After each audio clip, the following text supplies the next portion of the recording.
Welcome back. Right now, a number of farmers are preparing to use dicamba for over-the-top applications. With new safeguards in place, success this season will require enhanced record keeping and a constant eye on the forecast and federal docket. Roger McEowen with the Washburn School of Law joins us now for a closer look. So thank you for your time this morning, Roger. Now, before we really dive into it, let's start by you just giving us an update on this background on the new registrations and some of the biggest changes we're seeing with it. Yeah, good to be with you, Eliza. Well, in early February, the EPA issued a new time-limited federal registration for dicamba. This is for Striax and Ingenia and Tavia, and they're valid only for 2026 and 2027, the growing seasons in those years. Now, basically, the total amount of dicamba that you can apply has been cut in half compared to the 2020 labels. So for a single application, it's a maximum of a half pound of acid equivalent per acre or a pound per acre over the year in 2 applications. And there's also crop stage limits for soybeans and cotton and new temperature-based restrictions. And on that, you've got a hard stop at 95 degrees. And then between 85 and 95, there are other restrictions. If the forecast is in that range, you can only treat up to half your untreated acres in a county. And you have to use at least 2 days interim before you treat the remaining 50%. And also, some states maintain a cutoff at 85 degrees Fahrenheit rather than the federal 95. So you also have to watch the state limits. Of course, a lot of our farmers are happy to have this tool back in their toolbox, I guess you can say, but it does look a lot different than what it used to. And I know that drift remains kind of a primary concern for the EPA. So what type of safeguards are in place there for that? Well, drift is a problem with dicamba. It's always been a problem with dicamba. And now there's a mandatory 240-foot downwind buffer that has to be maintained.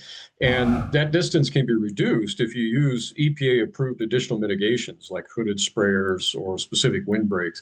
And applications are only permitted if the wind is between 3 and 10 miles per hour and your spray height can be no more than 24 inches above the target, whether that's the crop or whether that's the soil.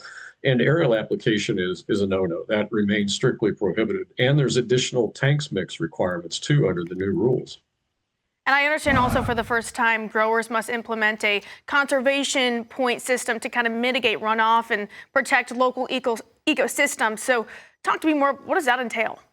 Yeah, most fields have to achieve this. This is associated with the Endangered Species Act, and most of your fields have to achieve 3 points from a menu of approved practices.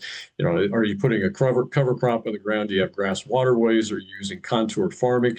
And if you're in a pesticide use limitation area, you may be required to achieve 6 points.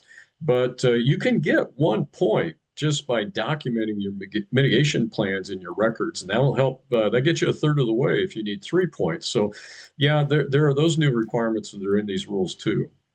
Of course, and EPA giving out all these new requirements, and they could easily take away all use of dicamba if they want to. And they said they'll be closely watching over the next 2 seasons, checking for reports of off-target damage. So what's your outlook moving forward?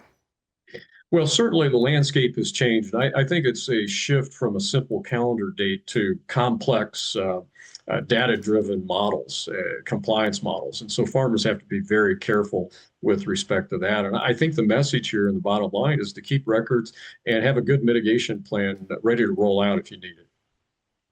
Awesome. Good stuff, Roger. And before we wrap up, as you know, we've been honoring Orion Samuelson, the legendary farm broadcaster who sadly passed away last night. So I know you've been interviewed him a couple of times in the past. Right. So can you speak to his influence on agriculture and his legacy he leaves behind? Well, when you spend that many years in the business and do it as well as Orion did it, you do leave a big footprint. He, along with Max Armstrong, I grew up in northern Indiana and listened to Orion and Max often on their farm broadcasts, and they were very enlightening, always to the point, good information, and entertaining too. And he also leaves a legacy as the 5-time Illinois cow milking champion. I'm not sure anybody's going to beat that one.